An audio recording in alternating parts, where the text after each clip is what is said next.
Isang mapagpalang araw po ng Huwebes, November 20 na po, 2025. Kabayan, meron tayong pinaka-latest na weather update sa lagay ng ating panahon. But before that, please don't forget po to like and subscribe and then po hit na rin ng notification bell. Maraming salamat po.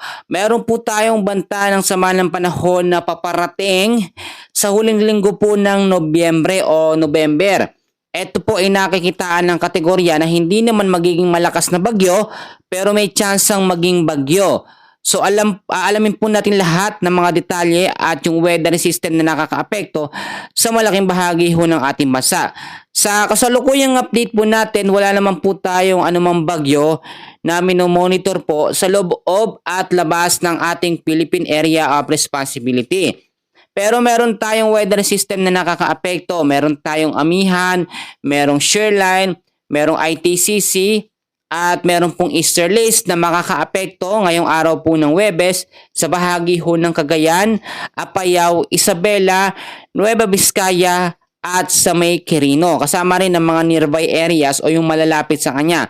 Bandang hapon naman ay posibleng maapektuhan ng mga localized thunderstorms ang parte po o bahagi ng Tarlac, Quezon Province, Lobo Batangas, Palawan, Catanduanes, Sorsogon, Eastern Samar, Dinagat Islands, Tawi-Tawi at Holosulu. So yun po yung mga weather system na nakakaapekto at hindi po yan dahil sa bagyo. Dahil sa ngayon, wala pa naman tayong bagyo o anumang bagyo na minomonitor sa loob at labas ng ating bansa. Merong maging handa sa posibleng paparating na sama ng panahon sa huling linggo ng Nobyembre. Sa tinatawag po natin na forecast weather condition, makinig po kayong mabuti, tapusin natin yung update. Sa forecast weather condition natin, ito po, no, yung mga kategorya o weather system o apat na hangin na nakakaapekto. Ang ITCC po ay nakakaapekto ngayon sa Davao Region, Caraga, Sacsagen, Basilan, Sulu, Tawi-Tawi at Palawan. Yung mga lugar na yan, magkakaroon ng weather condition na maulap o cloudy skies with scattered rains and thunderstorms dahil sa ITCC. Posibleng impact pa rin ito sa mga lugar na yan ay pagbabaha sa mababang lugar at landslide po sa mga landslide prone area.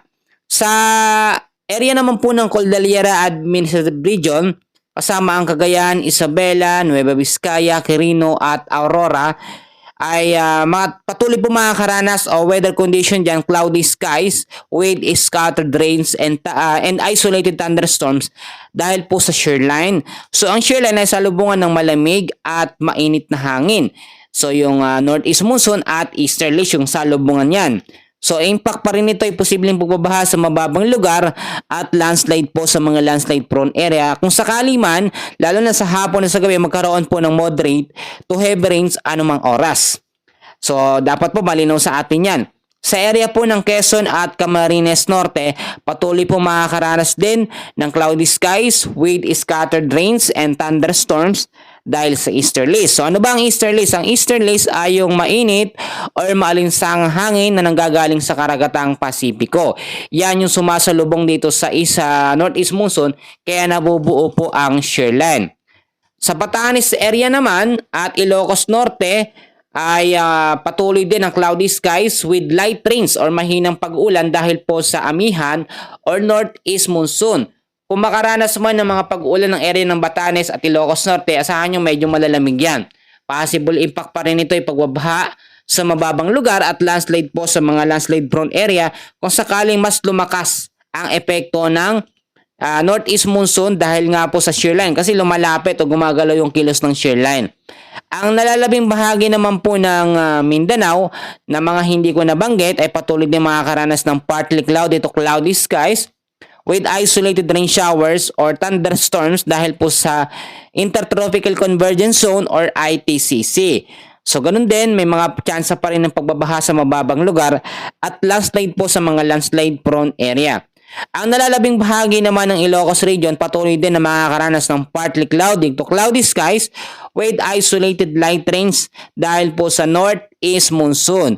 Ngayon may nagsasabi na bakit daw laging umuulan sa madaling araw, no? Lalo na bandang alas 4 hanggang sa mag-umaga. Ipapaalala ko, sasabihin ko sa inyo, yun po ay dahil sa apat na weather system na nakakaapekto sa malaking bahagi ng ating bansa, ang Northeast Monsoon, ang Shoreline, Easterlies at ITCC. Hindi po yun dahil sa bagyo. Yung nakikita naman natin na sama ng panahon na manggagaling po dyan sa may silangan ng ating bansa, ano? Actually, bandang silangan nga ng Mindanao yan, medyo umangat pa ng konti.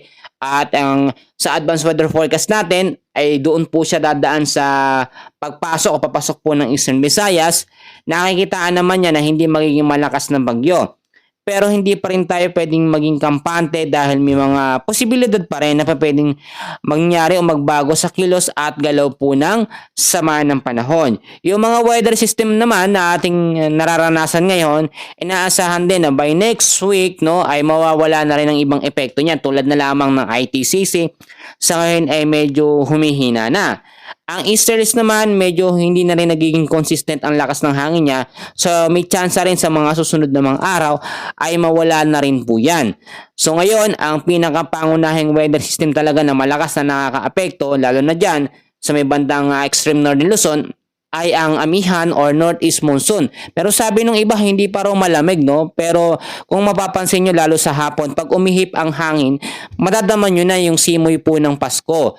Nakikita naman natin yan, hindi naman kailangan sobrang lamig dahil alam niyo naman, hindi naman talaga malamig sa bansa natin, no? Tropical country tayo. So normal na yung medyo makaranas tayo ng malamig. Yung iba kasi nanggaling sa ibang bansa, nagbakasyon, naninibago sila. Ito na ba yung malamig? Yun ang sinasabi ng iba. Pero malamig na ho yun. Huwag tayong mag-asam ng sobrang malamig dahil hindi naman talaga lalamig ng sobra. O yung sinasabi natin na magyayelo. Hindi po yan mangyayari. So, ngayon po mga kaibigan, wala mang anumang bagyo na minomonitor tayo sa loob at labas ng ating bansa.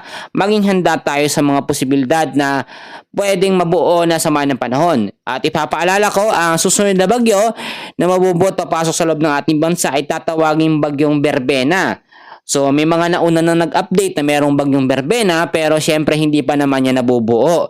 Sa ngayon, wala pa at hindi pa dating dapat pag-usapan kung nakakatakot bang malakas na bagyo dahil sa ating advanced weather forecast and system ay nakikitaan yan na hindi po magiging malakas na bagyo. So nating to worry muna tayo ngayon at nag-enjoy muna tayo at yun, pagpasalamat natin sa Panginoon na kahit paano nakakaranas tayo ng magandang panahon.